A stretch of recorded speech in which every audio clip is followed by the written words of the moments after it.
Tomorrow will be an important day for India as country's Finance Minister Arun Jaitley gets ready to present the budget 2018 in Parliament. Indian automobile industry has its own wish list. The industry expects government may lower the goods and services tax from the existing 12%, and further there could also be income tax benefit for companies to encourage the shift to electric cars. To understand more, we reached to Awadhesh Kumar Jha, Vice President, Charge and Drive and Sustainability, Fortum India Pvt Limited. Here is what he said. So, what are your expectations from budget 2018? Well, since the government has made an ambitious target of having all the electric vehicles sale from 2030 onwards on the electric fleet, it is important that in this budget, which is the important time on the timeline point of view, it's important time for electric vehicles. So I believe that the following three uh, incentives, if the government is or they bring in the policy measures in the budget, that will go a long way. The one which is very important is the how would you create the options for the consumers to choose from the electric vehicles. Because currently we have a very limited choice, and the consumer would not be happy adopting electric vehicles unless they have a choice. So, in order to create a choice, and also keeping in view that by 2030 you have to achieve 100%, there has to be a gradual increase in the manufacturing of these electric vehicles. And that can happen if you start having a kind of a quota system, like a mandated ZEV, zero emission vehicle quota, like it has been done in solar power RPO obligation.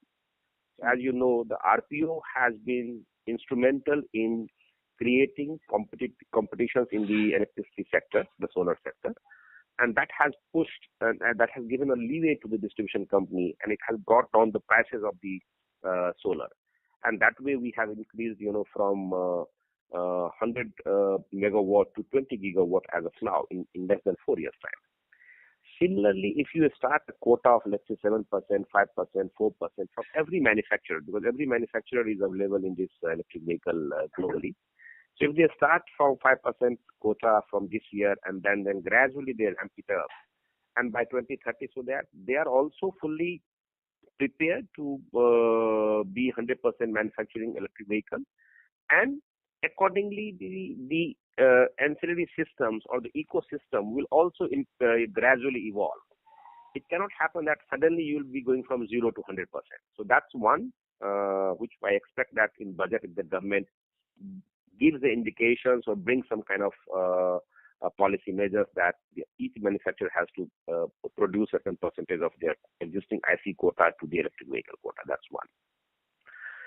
The second, which I would strongly urge to the government, that since initially there is no ecosystem as such in India for manufacturers, it would be important to allow some of the components to be imported at a zero duty. In that way, the manufacturers will be encouraged to start local assembly of the components, and in the process they will build up their capability also, and gradually you phase out this import duty concession. That will help. That goes well with the Make in India policy as well. That you are creating the enabling platform, and at the same time, you are meeting the customer's need as well of having the options and giving the local manufacturers also enough bandwidth to meet your target of the mandated quota of the ZDP. So that's number two. So I would say that import duty concession should be there, and I would say the zero import for the electrical vehicle component, so that it can be assembled, and gradually you phase out this import duty over a period of 5 years, 6 years, 7 years. The third thing which I would strongly expect from the budget is that if they send a signal, that may not be the necessary part of the budget, but if they send a signal that the infrastructure, the EV infrastructure, charging infrastructure, that is the backbone for mass adoption of the vehicles, it would be taken out of the electricity regulators' purview, and it will be treated as a service, as New York has done, as California has done, as Finland has done, as Norway has done, as Canada has done. So they have removed it from the electricity regulators' purview, and they have allowed it to be, the private investors have been allowed to sell it as a service. That will go a long way, because that will take care of the another concerns of the consumer, that is the range. So you have the ZEV quota, which will take care of the options of the vehicles to the consumers, and you have the large scale rollout of the charging infrastructure by the private players and the utility as well, if you exempt it from the surveys. So these two things will take care of the concerns of the consumer, options and the range anxiety, and that will go a long way in fulfilling the demand of the government's target of 2030 having 100% electric sales. Okay. Thank you. Thank you so much, Mr. Awadhesh. Thanks a lot. Thank you, Santanu.